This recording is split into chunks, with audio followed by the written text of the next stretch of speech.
how did you get past the pain? Have you forgiven your Yeah. father for being Oh. abused? Have you forgiven Yeah. the others? And what advice would you give in terms of forgiveness and a burden that lifts off the human soul, if there is any? Let me tell you something. This may sound cliche. You may have heard it before. People say it all the time. But forgiveness, unforgiveness holds you. Unforgiveness gives that person the power, right? And why would you let somebody who hurt you, who did something awful to you, keep power over you? And what I mean by that is if you're walking down the street and you see that person and your mood changes, or you have an opportunity to go do something great and that person is there and you can't do it because of something they did, then you haven't forgiven, you haven't let it go.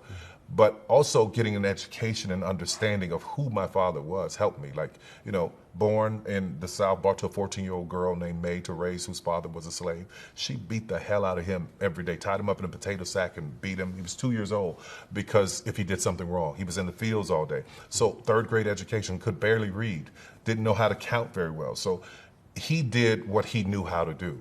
And out of all of his hell and all of the stuff that he did, it was easier for me to forgive it when I understood where it came from. Somebody passed it down to him. And then I think about my Aunt May, the one who raised him, her father, Papa Rod, who was a slave laying in the bed. I wonder what they did to him, right? So when I was a little boy, I remember seeing this man under these quilts laying in the bed with this leather skin that looked like a road map.